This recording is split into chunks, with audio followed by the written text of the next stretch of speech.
Hello, good evening and welcome to Joy News Prime. Live from our studio here in Kokomlemle in Accra.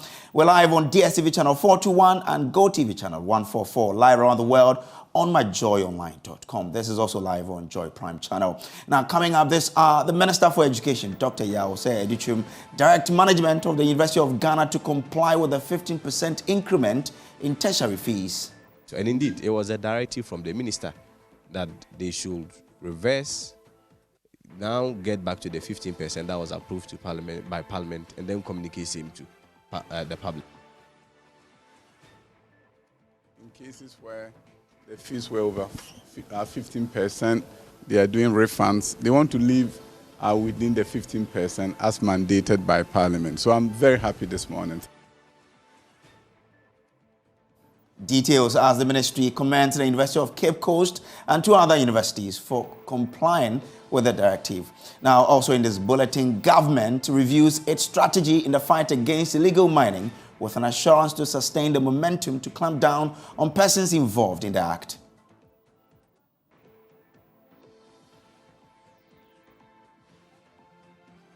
Meanwhile, Land and Natural Resources Minister Samuel Abu Jinapor says President Akufo-Addo's comment on Akonta Mining Limited cannot absolve the company of any wrongdoing. All of those are matters which are under consideration and under investigation by the Ghana Police Service and the Special Prosecutor. So the President did not speak about anything to do with the past. He was speaking about what is the state of affairs today, and it was an assurance. Now, also in this bulletin, some victims of the Apiati explosion are now fiscally challenged with no money to access healthcare. Now, also today, we would look at the National Service Secretariat saying that Mbato at Ashanti Regional Board is complying with sanctions from the Committee of Inquiry. Details of these and more all coming up in this bulletin. My name is Samuel Kojo. Remember, we are your home of independent, fearless, and credible journalism. Stay with us for details.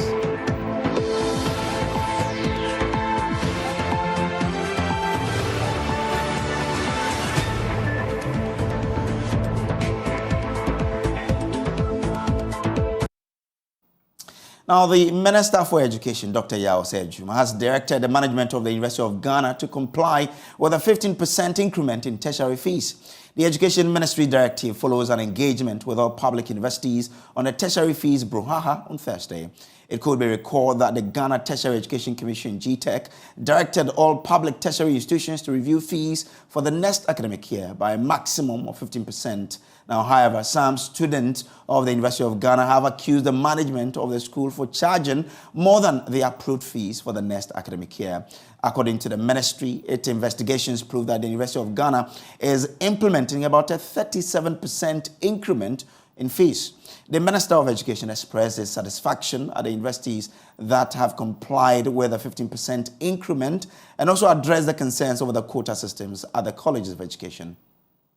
You've heard from University of Education, Winneba. You've also heard from our great university, University of Cape Coast, about steps that they have taken in cases where the fees were over 15%. They are doing refunds. They want to leave within the 15% as mandated by Parliament. So I'm very happy this morning. Thank you. No quota has been instituted other than the fact that schools are admitting based on their capacity.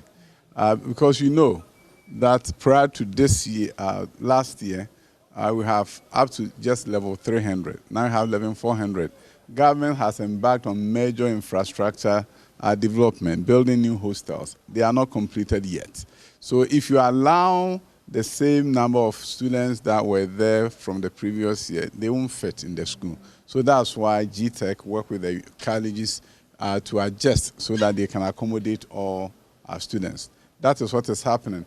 I'm surprised to hear about revocation because I know that they did not admit before GTEC directive went to them. So I'm surprised there will be any revocation.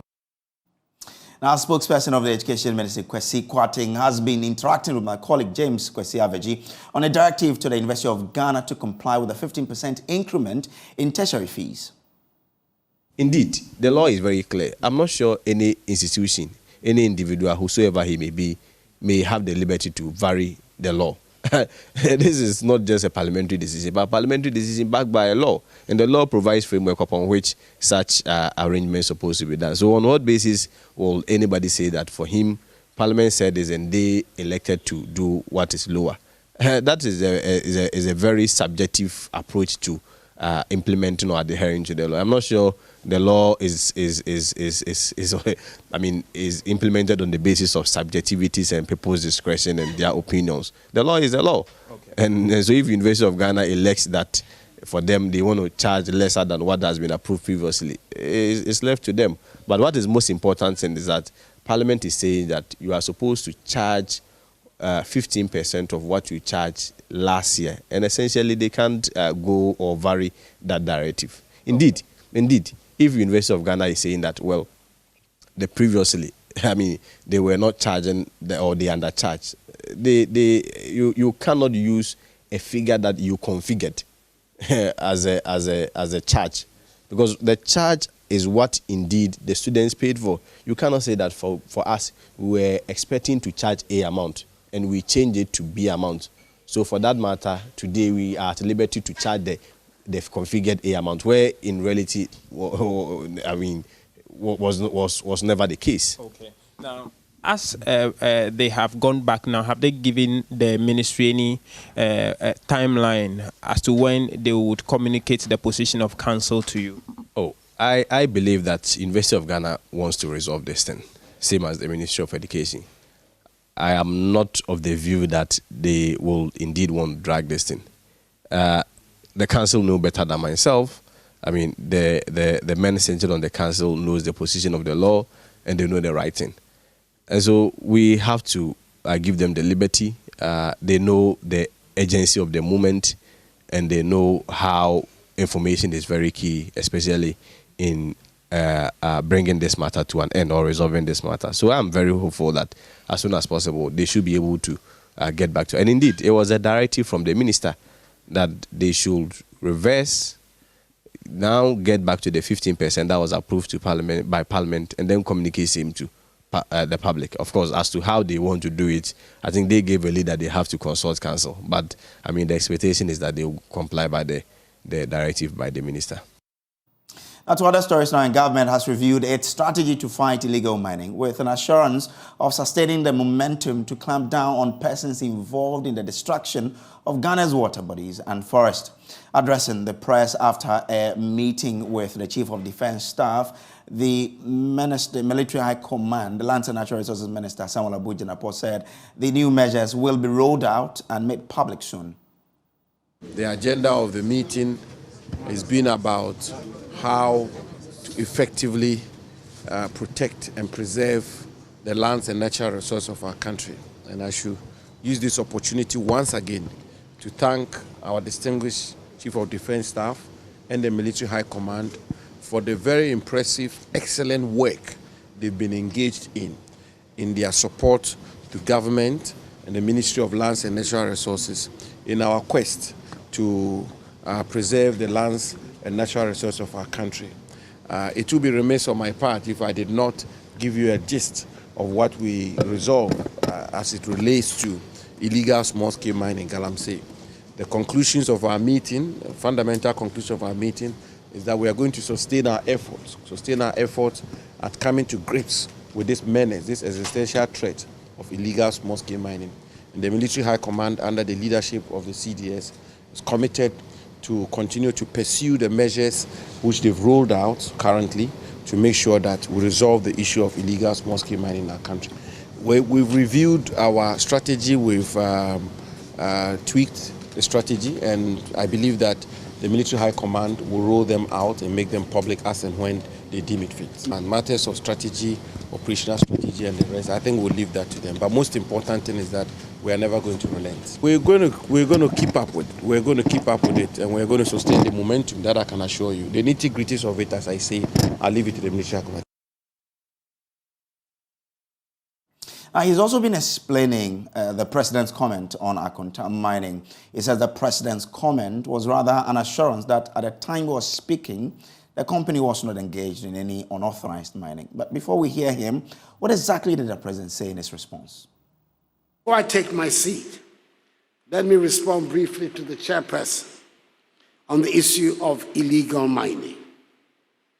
I want to assure him and all of you that Akonta Mining is not engaged in any illegal mining anywhere in Ghana as we speak. Further, the Ministry of Lands and Natural Resources has, through the agency of the Forestry Commission, with the assistance of the military, made the effort to cordon off all 294 sites of forest reserves in the country and rid them of illegal mining as we speak. We will continue to work to ensure that this situation remains permanent. This government is determined to win the fight against galamsey, no matter the cost in effort. Now, the Lands Minister, Samuel Abu-Jinapon, however, says the president's comment does not absolve Akonta Mining from culpability, as his outfit is working with a special prosecutor on the matter. The president was responding to a request by the chairman of this Catholic Diocesan Priest Association Biennial Conference, Mr. Ken Ashigbe.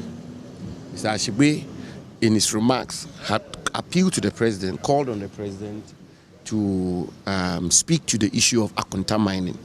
And so the president sought to respond and assure the conference, and for that matter, the country. So the president's comments were actually an assurance to the conference and the country. And what was that assurance?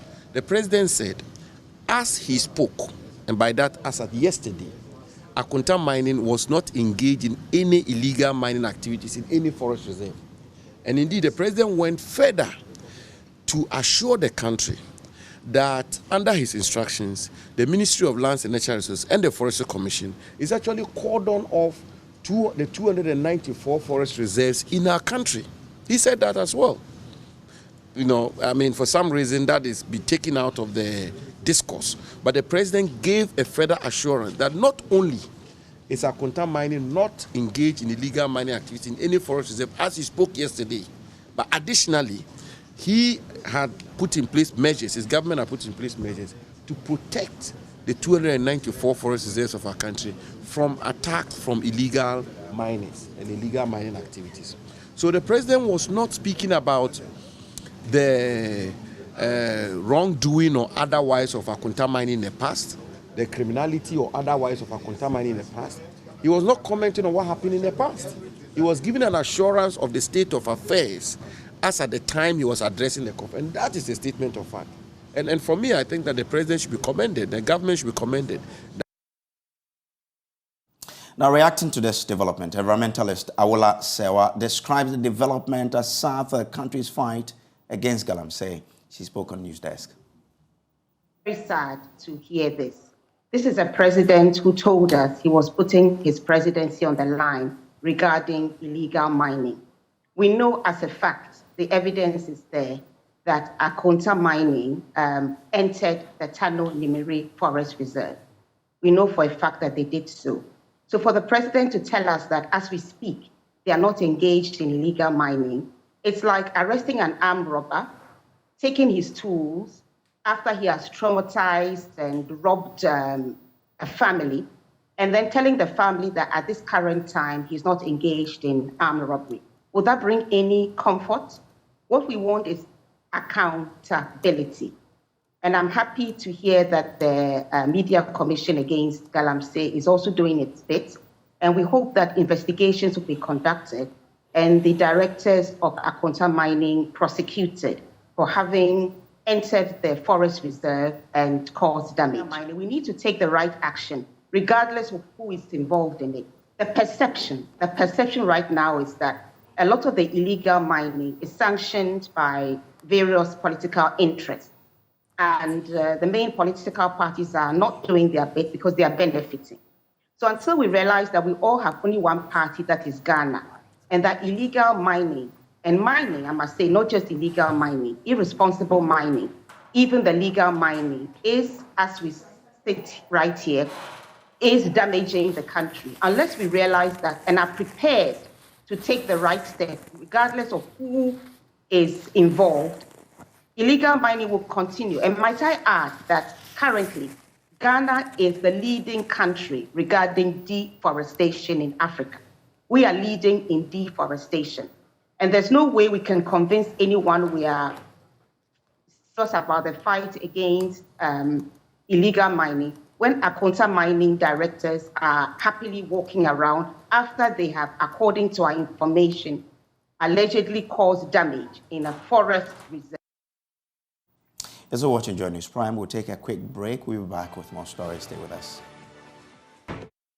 Welcome back from the break. Now, the National Service Secretariat says embattled Ashanti Regional boss of the Secretariat is complying with sanctions from the Committee of Inquiry. Alex Opoku-Mensah is on a 2-month suspension without pay after offering an official apology to the National Service Scheme for his actions. He is accused of verbally assaulting a nurse at a Menchia Government Hospital in November 2022.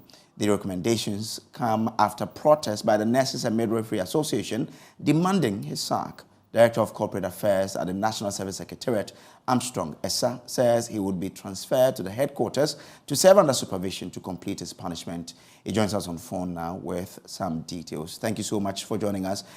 First of all, has Mr. Alex Opoku-Mensah acknowledged these sanctions and acted on them? Yeah, very well. He's acknowledged all of them. He's complied with all the sanctions, all the directives that have been given him. And so I can confirm to you that he's acknowledged all of them. He's complied with all the sanctions. Well, in which format is the apology supposed to take? And has he offered this? Has it also got into the nurse at the center of all of this, as well as the Midwifery and Nurses Association?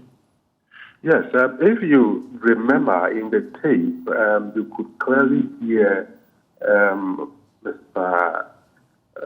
Opoku-Mensah leveraging his authority or his power as Ashanti Regional Director for the National Service Scheme in abusing the nurse. And so the decision of the investigative committee, which was unanimously approved by the management and the board of the National Service Scheme, is that he should write a statement of apology, which will serve as a record of his regret, of his absence. And then also in the apology, he should also state an assurance to the National Service Scheme that that absence will not happen again.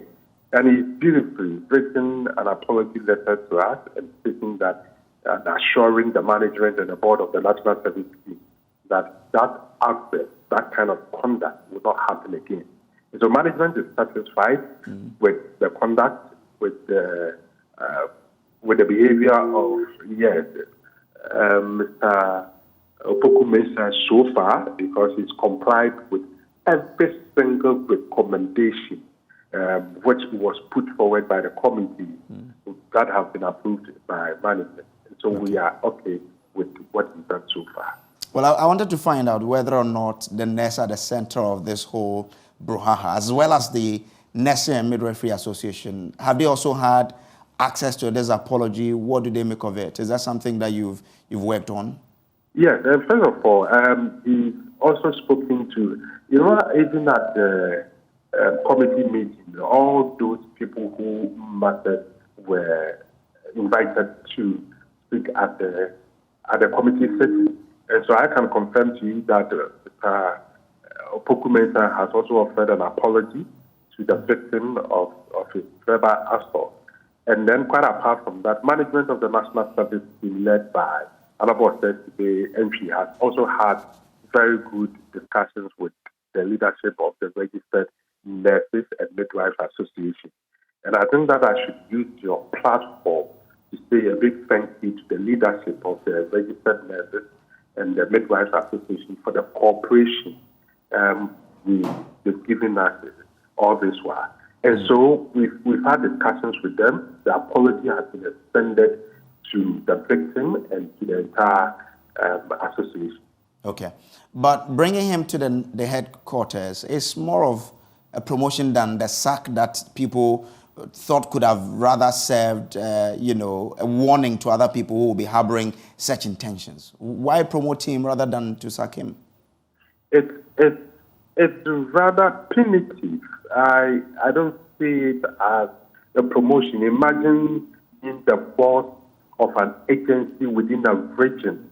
You are in charge of every single operation of the agency within the region, and because of certain issues, because of your outburst, you are being transferred to the head office to work under a supervision, under a head of department, a certain head of department. In this case, we are going to keep a regular check on Opoku Mensah. Okay. He's not coming to the head office as a director, as he used to be at the regional, at the Ashanti region. And so it is rather punitive. It is rather to check his conduct. And it is also to provide an opportunity for him to go through some level of learning so that management will be so certain and confident that at the end of the period to deal with the head office, management can certify that, yes, he's of good conduct and that he can be reassigned if management or board deems it fair. All right. I'm grateful to you that you could join us here on our news. Now moving on to other stories. Some victims of the Apiate explosion are now fiscally challenged with no money to access healthcare. Senior high school graduates from the community are also unable to proceed to the university due to lack of funds. That is a grim picture the Beport Divisional Chief, Nana Atta Kojo Brembi II, has painted about the plight of persons who were affected by the blast. Speaking after inspecting the progress of work on the ongoing reconstruction of the community, Land and Natural Resources Minister Samuel Abujinapo announced more plans to support the victims as he presented bags of rice, cooking oil and cash to the victims. Maxwell Agbagba has more in this report. I was in the Piazza community some hours after the huge explosion flattened it. A big crater is visible many meters away. The car carrying the explosive had stopped right in front of the community. The truck was torn into pieces after the detonation. No part of it was seen again. I met 60-year-old Joseph Apia. He lost his 21-year-old son, his pup, and a house. When I came to the scene, I said to a lot of people that I wish I would have died. Because it wasn't easy for me at that particular moment. But currently I'm managing.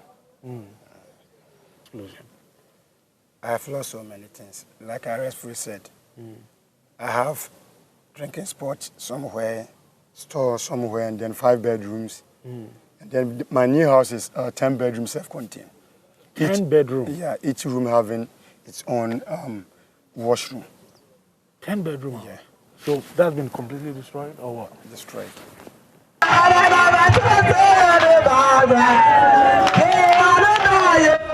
It is less than 2 weeks to the 1-year anniversary of the disaster.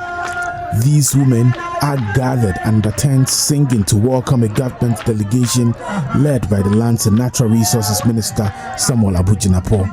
Present here are the residents, traditional and opinion leaders, and more. The Port Divisional Chief Nana Atta Kojo Brembi II says some victims of the Piazza explosion are now physically challenged with no funds to get medical care. Some of the residents are still at the hospital. Others are still recuperating. They do not have any money. That's why we are begging for support. Some of our people are now physically challenged and cannot do any active work. Some of your children are SHS graduates and are unable to continue to the tertiary institution because their parents are bedridden. That is why I am begging for support, he said with a worried face.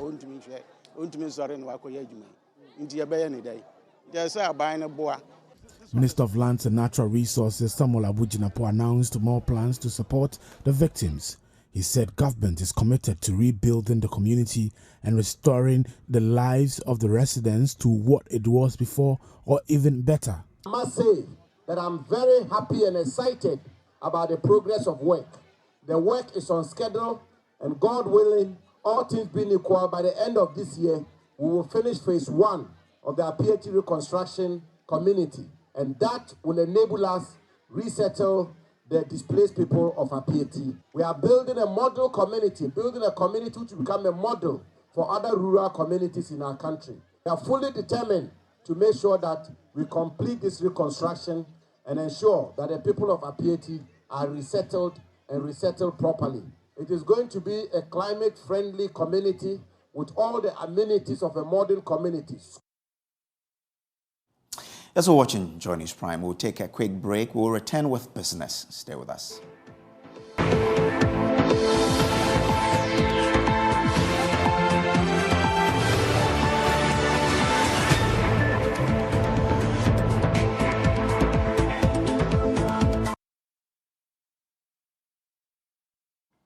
Welcome back from the break. Time for us to bring you business. And the Bank of Ghana has announced that it will hold its first Monetary Policy Committee meeting for 2023 from Tuesday, January 24th to Friday, January 27th to review development in the economy.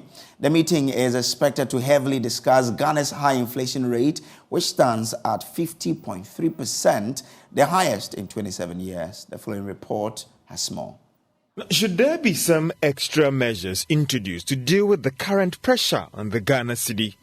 Well, that's one question that would come up strongly during this first Monetary Policy Committee meeting for this year. This is due to the recent challenge with the local currency we started in December last year. The committee will also not forget about the perennial first quarter pressure on the Ghana cedi, as most businesses demand dollars to restock for the year.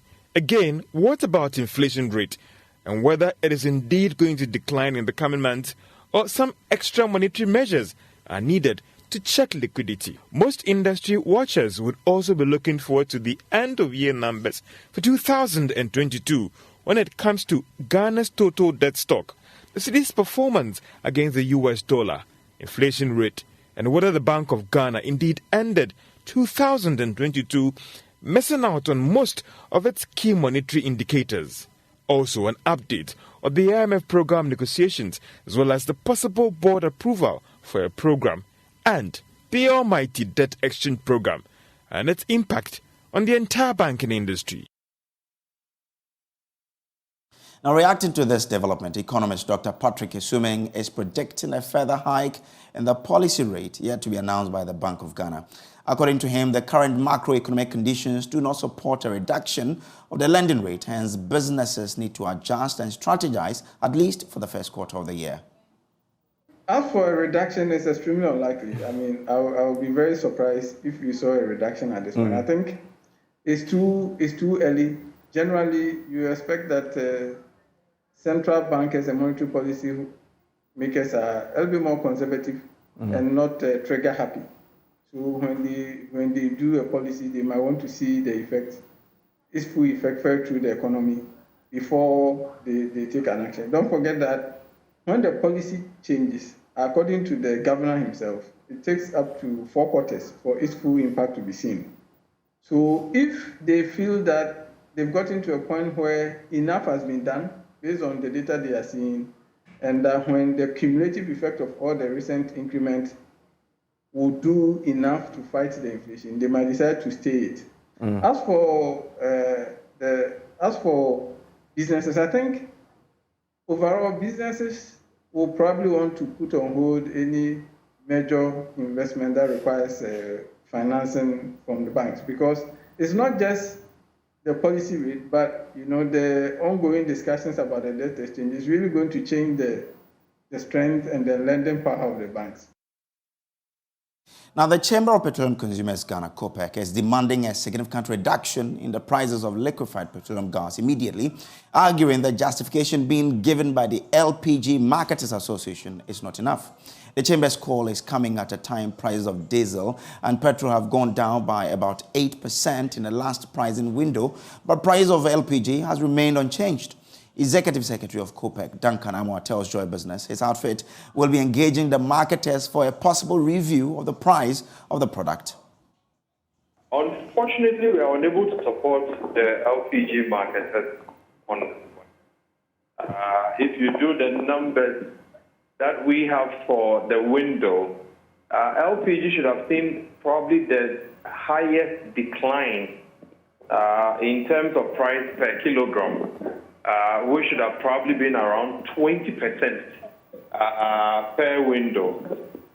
Whilst we share in the earlier concern raised that indeed the taxes on LPG would need to be reduced or scaled down, we don't think that is enough justification at this point for them to decide that they are not going to reduce prices of LPG at the local pumps. And so we'll try to engage them forthwith to ensure that what is due the consumer now is not denied him simply because of the call for taxes to be reduced on LPG.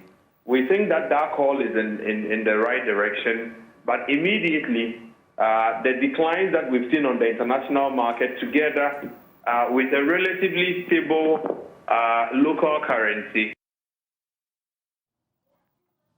Now, economist and legal practitioner David Ofosu-Dotte is advocating an upper limit beyond which government cannot impose taxes. According to him, government's penchant for imposing taxes is only rendering the citizens poorer when it is expected to rather make them prosperous. He says taxes such as the sanitation levy, the energy sector levy, and the fiscal stabilization levy, among others, have not achieved their intended purpose. Mr. Ofosu-Dotte was speaking in Accra at a Constitution Day public lecture on the theme, the 1992 Constitution, a fundamental law for our prosperity or a well-crafted guide for our economic doom. Energy fund levy. The energy sector owes more than it owed before this fund was introduced. Sanitation and pollution levy, 2021. Its purpose was to levy to help address sanitation issues in the country. I'm not so sure whether sanitation issues have been resolved on your way here, but we are being levied for that. And I bet that if we were to speak to those in charge of sanitation, what they will tell you is that their problem is lack of funding. Then we have energy sector levy, which has become ESLA. 20 pesos per liter on petrol and diesel, 18 pesos on LPG. National Fiscal Stabilization Levy 2013, to levy taxes that are imposed on companies and institutions for fiscal stabilization. Is our fiscal regime stable? We all know the answer. It definitely is not stable. Tourism levy, to provide funding for tourism and tourism-related activities. 1% payable by a person of a tourism enterprise specified under the Act. So when you go to a restaurant, our tourism, you can make the judgment yourself. He has also been speaking about the mindset of many Ghanaians. In the midst of crisis, if you pay too much attention to the crisis and you have the wrong crisis mindset, you are likely to pay attention to the divergent things which will let you miss opportunity. And that is why I thought I should draw attention to this. I want us to understand that in this crisis, there are 5,000 areas, and it is not an imaginary figure. There are 5,000 minimum areas in Africa that you can compete or dominate. Whether you are able to spot opportunities in these 5,000 areas depends completely entirely on your crisis mindset. That's it for business. We'll take a break. We'll be back with Showbiz. So welcome back from the break. Time for us to bring you Showbiz and the lady. Becky Bex is in the house. Look at me. What? Oh, What a pretty damsel. Oh, thank you so much. Thank you so much. But, I mean, without much ado, let's talk about legendary musician Amachi Dede. Oh. He turned 65 today. Hooray. 65 years. So he was... He doesn't look it. I met him here today. I was like, yes, wow. Yes. So he was on Lexus's show this afternoon, and he's been talking about how he managed to stay young at 65. I'm good. As I said, I'm good. And I'm blessed by the grace of God. Yeah. By adding 1 year to my age. Yes. It's a blessing. It's a blessing. What's the biggest lesson this 65 years have taught you? if you have lived for 65 good years, you've seen it all. Yeah. What will be what bobra? Yeah. Yeah. What you be? And to say to be say what would be the advice you give people? If I'm advising somebody, I will tell him, or what I will say to him is that they shouldn't do anything bad. Yeah. If you live to be a right man, you'll be a righteous guy. Well, if you want to live long, you have to do good to people. You have to treat everybody the same, and don't do what is wrong. I see.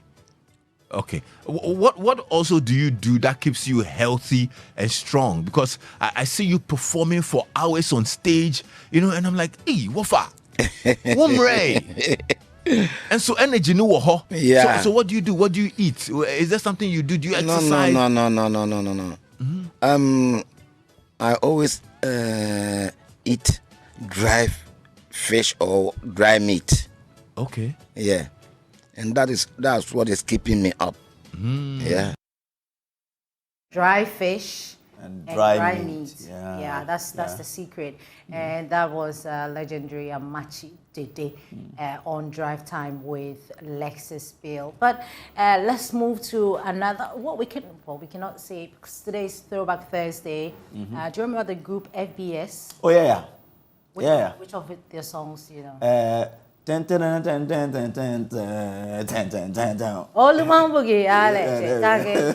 I caught up with them, and they've been talking about their comeback.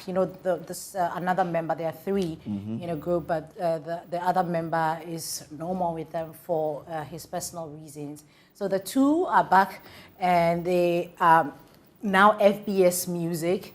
They told me that they are the pillars of the Ghana music industry, and they are back for good. The old FBS is just FBS. The new FBS is FBS Music. The reception is very good, and I just say the show is very good. And then the fans. One thing about the fans: if you are good, they will support you. If you are not good, they will just bullshit you. What we feel there, we feel like, it's good to be back. FBS is back. FBS Music is back. So that's the thing we feel now. Okay. I overheard you mention that you guys are the pillars of Ghana's or Ghanaian entertainment or Ghanaian music industry. What do you mean by that? You see, gone of those days, we've been people that they use us to make, to create entertainment. Because when it comes to National Dance Factory, National Dance Ensembles, we were there. From there, we start backing of musicians. We backed Slim Buster. We came to TV3. We did music. Those times it was, what was the name of? Go Blast. So you see where we started. It's like from stages to stages to stages. So we became FBS. Okay. So we were part of the people that make the entertainment industry strong. Because at that time, when you don't dance or you don't do all those things, nobody sees you. Gone of the embassy pleasure gone of those days when there's embassy pleasure and all those things. So at that time, FBS is still relevant. So we've been part of dance, music, backing of artists and all those things, backing of comedians, KSM and all those things. So the history is countless. So when we say we are part of the pillars of the entertainment industry, that is what we mean. FBS right there. Let's move away from FBS. Let's talk about E-Vibes. So Kobe was on. Are we still in USA? Yeah, we're still in USA. This weekend is Sarah Sings. Okay. I'll be bringing something small for viewers tomorrow. But Kobe was, on. He's a Tokyo-based entrepreneur, and he's been talking about the music industry. And he knows, he's actually sure that somebody from Ghana will definitely win a Grammy. And also, he tells us that he has been promoting Ghanaian music back home in Tokyo. I've been in this entertainment whole thing for a long time, but people thought, he's been doing this for like when he got it told. No, it's not like that. Like it's been part of me. You think that any of our musicians will make it to the Grammys? Looking at well, you've been there. You've been to the. I'm sure we've had people gone to the BET, the Sarkodie's, the Stone Boys, and the Misfits, and all of that. But I mean, Grammy is a very big conversation when we talk about music here in Ghana. It's very important to some of our musicians. Yeah, I mean, it's important to every musician, I think. Yeah. So looking at you going all for those awards and having a first-hand experience of the Grammys, you think that with what our musicians are doing, you think that we can get there? Easy. Why not?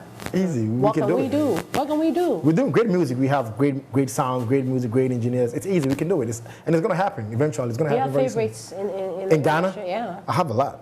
Okay. Tell me about it. Tell me about them. I love Sarkodie. I love Black Sharif. I love Samini. I love Stoneboy. I love Can Promise. I play their music in my clubs every day. That's why people don't get it. Like I have this this event organized by a Ghanaian. Okay. Oh, actually, not a Ghanaian, my partner, Gado, my business partner, called Afro-Caribbean Nights. Afro-Caribbean Nights. And we push the Ghana music like crazy. I mean, of course, we play Nigerian music, but we've been playing Black Sharif, King Promise, Sarkodie, Stoneboy, Samini, Shatawale, and it's crazy. Like people are, the vibe and everything, like people are really going crazy about it. And then you get people coming to you, oh, so he's from Ghana, this music, stuff like that. So yeah, we're pushing the Ghana music in Tokyo as well too, yeah. Kobe right there. So the full interview is actually on my Jaw Online. When you go to the YouTube page, it's there so that you can, have all of that. But let's update our playlist this evening. But before we update our playlist, there's a beautiful viewer. She's actually a police officer, senior police officer at the Parliament House. She's called Latifa. We would like to wish you a happy New Year. I think you should pray for someone. Someday after media, I think I have to. We're actually done. It will be. It would be nice to end the program, the show this evening, with a prayer. And I pray for someone now. Be blessed. Amen. May 2023 be extraordinary for you. If 2022 you didn't see a lot of good things, may this year be a turning point in your life. Amen. You will do great things. You'll be great. Amen. Amen. For more news on myjoyonline.com. My name is Samuel Kojo Braze on behalf of the team. Do enjoy your evening and enjoy the rest of the show. Mention my name. Oh, and with Becky, of course.